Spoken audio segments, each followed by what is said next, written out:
Mexico Caribbean beaches may see worst sargassum since 2018. Mexican authorities say the problem of foul-smelling sargassum _ seaweed-like algae _ on the country's Caribbean coast beaches is alarming.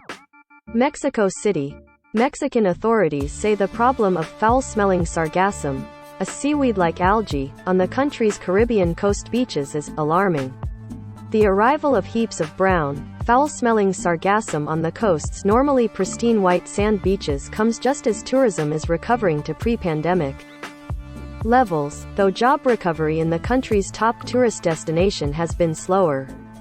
With more algae spotted floating out at sea, experts fear that 2022 could be as bad or worse than the catastrophic year of 2018, the biggest sargassum wave to date. "We can say the current situation is alarming," said Navy Secretary Jose Ojeda, who has been entrusted with the apparently hopeless task of trying to gather sargassum at sea before it hits the beaches. The Navy currently has 11 sargassum collecting boats operating in the area, but the Navy's own figures show that the portion they have been able to collect before it hits the beach has been falling. In 2020, the Navy collected 4% of sargassum at sea, while 96% was raked off beaches. But that figure fell to 3% in 2021, and about 1% so far in 2022.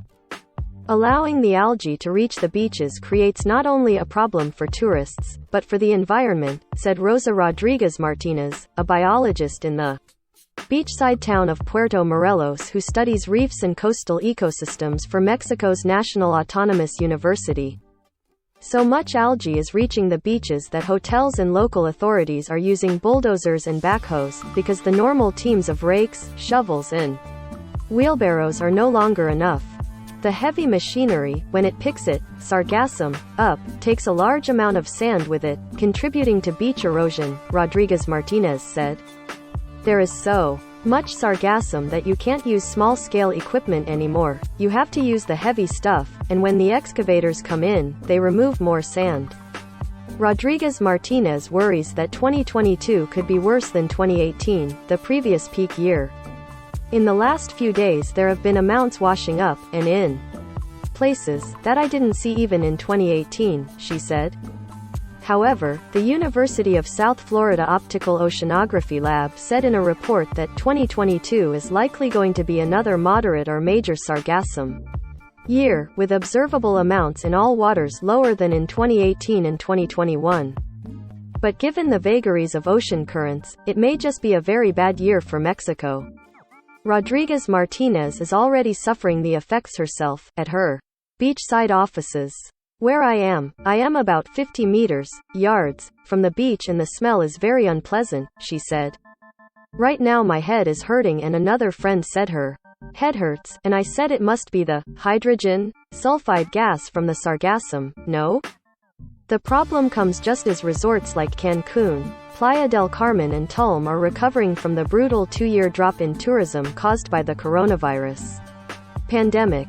Not all beaches have been hit equally. Many in Cancun and Isla Mujeres are often free of much sargassum, but much of the Riviera Maya has been hit. Carlos Joaquin, governor of the coastal state of Quintana Roo, said the number of tourists arriving by air so far this year, some 3.54 million travelers, is 1.27 over 2019 levels before the pandemic. But Joaquin said that only about 83% of the 98,000 jobs lost during the pandemic have returned. Sergio Leon, the former head of the state's Employers Federation, said the seaweed invasion has definitely affected us. It has affected our image on the domestic and international level. Obviously, not just visually, but in terms of environmental damage and pain. The Navy is making an effort, but it needs more. It isn't enough, said Leon. The ideal thing would be to gather it before it gets to our beaches. Rodriguez Martinez said that, given the limited number of Navy boats and funds, the best solution might be to hang floating offshore barriers and collect the sargassum in waters closer to the shore. But she notes another problem. What to do with the thousands of tons of stinking algae collected each year, mainly by private hotel owners. Some have simply tossing the mounds collected from the beach into disused limestone quarries, where the salt and minerals collected in the ocean can leach into groundwater.